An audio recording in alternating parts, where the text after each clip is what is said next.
Wah. Assalamualaikum. Wa tegak. Sapa lu? Nek suarane kok kaya anake Semar. Wah, kuwi anu ingkung kuwi lebono kuwi. Sego-sego kuwi lebono kuwi, buah-buahan kuwi lebono arep mangan entek-entekan kan. Wis teko Bagong dibukake ah ya ponakane kok ya. Wah, ngopo? Bukake wae. Ada perlu sama Diko. Yo tak bukake sabar. Wis buka kok wae. Lho, wis buka. Wis tak jugil. Ora edan gawe lawang kok dijugil kene le, kene go ngono apa? Ngono ya wae. Yo.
Kurdo Surma Bangga Wagut Gati Nyomawukyat Iro Wang Oh sembah bektiku ya Pakde ya tak tompo Pakde milung bektiku ya Pakde ya tak tompo Bagong cah bagus kok omahmu wis beda Pakde beda piye kok nyenyet ora ana apa-apa weh gleleng kae dhuwur kae lukisane sapa ya Pakde ayo lukisan aku nganggo sandangan Jawa lho kok kaya celeng lah ya sekarang sing gambar ya ora pateo iso mula ya wagu bentuke heeh Pakde apa aku ngaturke bekti ya tak tampa Pakde mbilu mbok gawe-gawe wedang ngono Pakde wah malah di wong tuwa dikongkon ya tak gaweke senengamu apa kopi ya pahit apa legi pahit legi ngopo kopi kok legi jane eneng ngopo sepisan aku silaturahmi Pakde ya tak tampa karang ya suwe ora ketemu karo Pakde togok kangen to aku mestine menungsa kok lah iya sing angka loro aku ngaturke berita lelayu lho berita lelayu heeh sapa sing ora ana adimu ora cangkeman kok cangkemmu malah ngono lha kowe ki tak ngono aku ki Pakdemu nek ngono bocah cangkeman ya subur-subur to kok malah genting ngono ku wong tuwa ngene ya Pakde rasane sun dhisik aku tak matur karo Pakde bapak kuwi nganu apa jenenge digawa karo adimu adikku sapa Bathara Guru lho digawa sebabe ceritane rak aku ki kepengin bangun desa apik kuwi kowe dadi pengareping kawula kudu wani bangun desa bener ning aku entuk sasmitaning Jawata nek lek ku bangun desa kuwi iso rancak niring sambikala nek ditumbali ya kuwi ingkang winastan pelem Pertangga Jiwa lan Jambudipta Nirmala.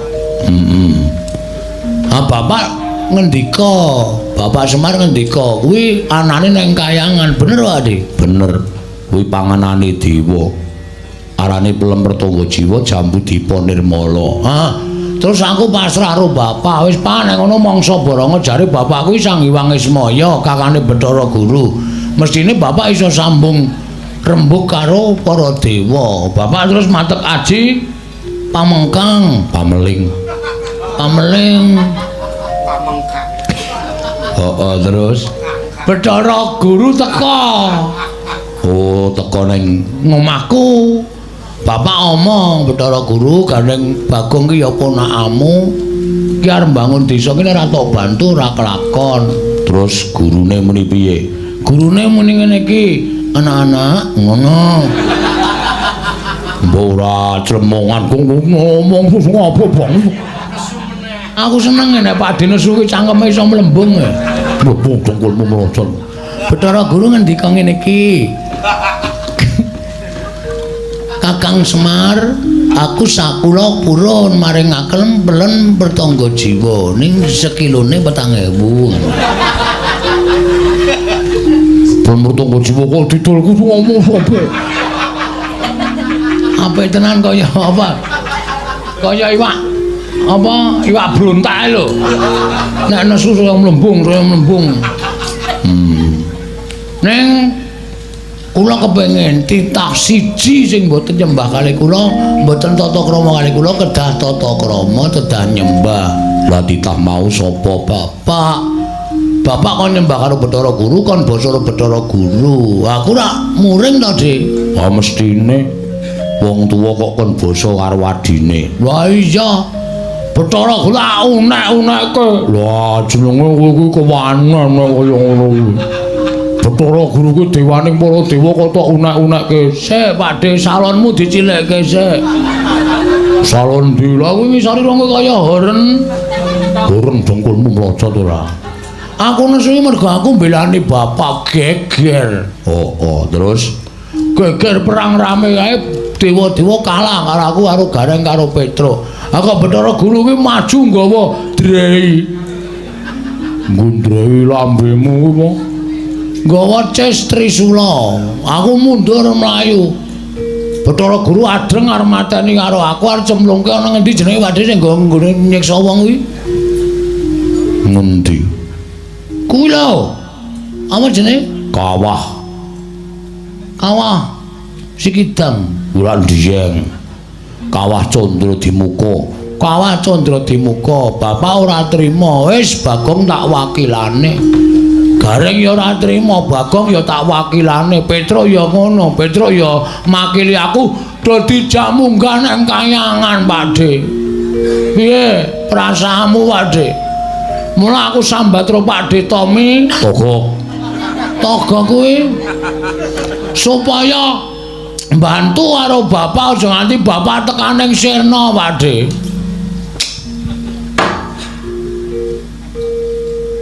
Manik Maya kok mesti ngono ya. Mula kok tak kandhani ya, Gong, aku sakjeke wiwit medhu ning jagat aku nek kon ketemu Manik Maya kuwi moh. Mergo nuwun sewu arepa kae dewaning para dewa ning atine urung resik. Lah iya, aku iki ya gumun. Kok bapak kok ning jagat, Pakde Togong ning jagat kok Lek Manik sapa? Ora adine bapak tak undang Lek Manik Maya ki kok gedangkrang ning Kayangan iki lho. Kan ora adil kuwi. Mergane ya mergo Manik Maya wis sengit karo aku, sengit karo bapakmu ki wis jaman enom. Lah kok Pakde dadi elek? Ambiyen aku mbiyen kon diapusi karo utawa digawe dikrenah jenenge dipitnah. Wo, karo Manik Maya karo bapakmu ki aku dipitnah. Wong aku ming gojek, ming ngajar atos sing balung mleting kulit dilaporke karo bapak Sang Hyang Tunggal. Monggo ning nglaporke Manik Maya muni kae Tejamaya karo Ismaya do gelut kepengin dadi dewaning para dewa. Sang Hyang Tunggal nesu. Sang Hyang Tunggal ya? Bapakku, lho bapakne bapakmu kuwi mbahmu. Weh, isih urip? Isih. Arep rono aku. Lho. Ngerti dalane apa? Ngegrab. Ora diterke. Ku tak omong ceritane sik to. Ha iya terus piye? Bareng ngono aku didukani karo Sang Hyang Tunggal. Didukani karo Simbah. Tejomaya Ismaya kok kelakuanmu kaya ngono. Padha regejegan mung kepengin dadi diwaning para dewa. Kowe tak dadekke diwaning para dewa nek Tejomaya iso nguntal gunung pagering jagat sisih kulon. Ismaya iso nguntal gunung pagering jagat sisih wetan. Terus aku yo niat gunung mau arep tak untal cangkemmu tak ambake nganti kepleh-kepleh kaya ngene. Mbok sok diwiru, Gek. Cangkem kok diwiru, men rapi ngono lho. Bapakmu yo adreng wedi dawuhing wong tuane. Pagering gunung sisih wetan diserot, mula saparuh gunung mlebu nang wetenge bapakmu kuwi, mula wetenge kepleh-kepleh. Terus dadi elek kabeh, terus dikon mudhun ning jagat sing dadi dewa Manikmaya. Pancen kae kesasapan jiwa, kamanungsan tegese kesasapan watak sing elek. Mula tekan seprene janjane Manikmaya nek karo aku kuwi ya gedhing, mula aku emoh nek ketemu. Karo bapakmu ya gedhing. Mula bener jagat ki eneng siji wong sing ora nyembah karo Bathara Guru ya mung bapakmu kuwi. Ah iya. Ha iki bapak wis digawa karo Bathara Guru ditumpakke patroli. Karo Gareng karo Petruk. Ora ora mung dipatrapi paukuman karo Bathara Guru. Wah, apa? Aku njaluk tulung wae. Njaluk tulung apa? Gandeng kowe kakangne bapak, mbok bapak ditulungi Pakde, mesake. Nek tenan-tenan cemplungke kawah, aku ora kelangan bapak, aku ora kelangan Gareng, kelangan Bagong to Pakde.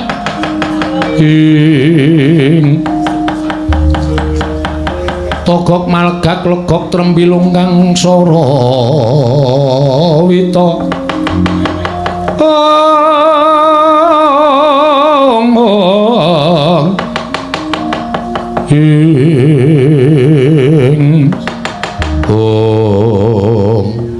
Nek aku sing munggah ning kayangan ndak kriwikan dadi grojogan geguyon dadi tangisan gong. Nek kowe arep bantu karo bapakmu, kowe tak dandani, kowe tak bantu. Dandani cara apa aku? Pokoke manut karo aku, tak dandani wong sing mlebu metu ning kayangan ning ora ana sing ngelekke. Sapa? Dewa? Ora. Ditah wae. Ning kowe gelem ora? Sing mlebu metu kayangan dadi kekasihing dewa kuwi ming bendaramu Raden Janaka. Mula kowe tak dandani kaya dene Raden Janaka. Oh, ana wong tuwa tak plintir cangkeme tenan. Ketoke aman, ketoke tentrem. Mangko nang ati Janaka sing tenan ngerti. Apa ora dipecah sirahku? Ndaramu ki wong awas, ndaramu ki wong pinter. Nek ngerti kowe sing dadi Janaka ora nek nesu malah sajae seneng. Weruh polahe beda karo wadat saben. Ngono ya? Ha wis apa-apa wis. Bagus ya nggo. Bagus kaya Raden Janaka plek ora geseh. Wah. Arep golek rondo sih. Aja dinggo kurang ajar ora sak penake. Lumayan ya nyaut-nyaut siji loro. Wis Pakde ganti septo Pakde. Yo, saiki kowe sedakep. Ning ora wis dadi ora gleleng lho. Ora tak nggo nulungi bapak kok gleleng. Wis yo.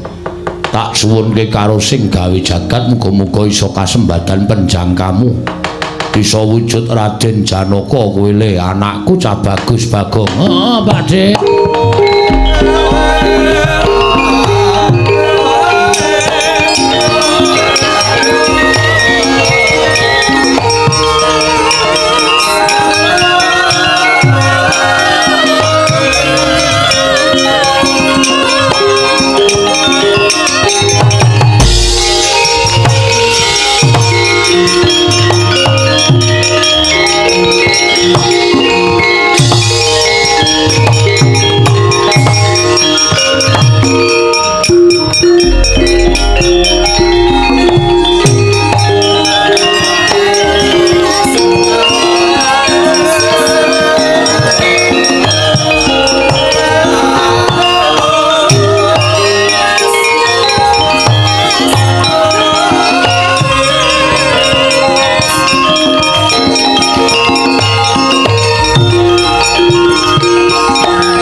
Watmara Sang Arjuna Esmunya kang kamanungsan kasrepan tingkahing mungsuh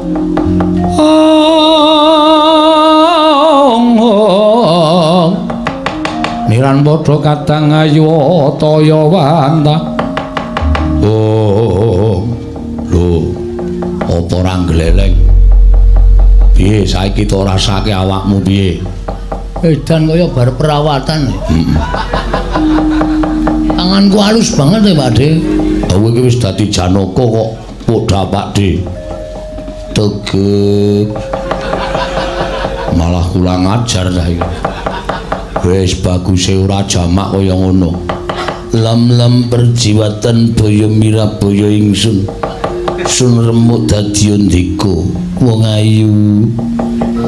ayu jagat dewa bathara ya jagat pangestungkur iki ana baya kok iso ngadeg malah kewirangan toga kowe wis kowe munggah nang kayangan munggah ning kayangan mlebu metu kayangan ora gelem ana sing iso nyegat karo kowe arep ngopo arep suluh rasa nganggo suluh Pak ming mulat marang ta nek Janaka iki wah sik kok ora ketenan iki sing mlebu ning awakku iki apa kewan cilik-cilik iki lho cengelke ayang siren sawetawis ngrisi marai ora iso konsentrasi wis candiak kowe modal ora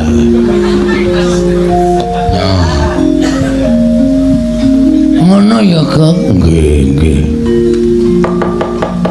wis aku tak mangkat nang kayangan iki ndak salah ketinggalan bis munggah ning kayangan kok sing ati-ati ya Gong tak dongake muga-muga sembadan nggonmu nyelametke wong tuamu iya Togo bilung kula wonten dawuh Ndara boroke ditamban tukokno bedak doris bedak kiri bilung tak basano malah nyelekit ning ati wis ngono ya Pakde aku nyuwun pamit ya sing ati-ati aja kaya bocah cilik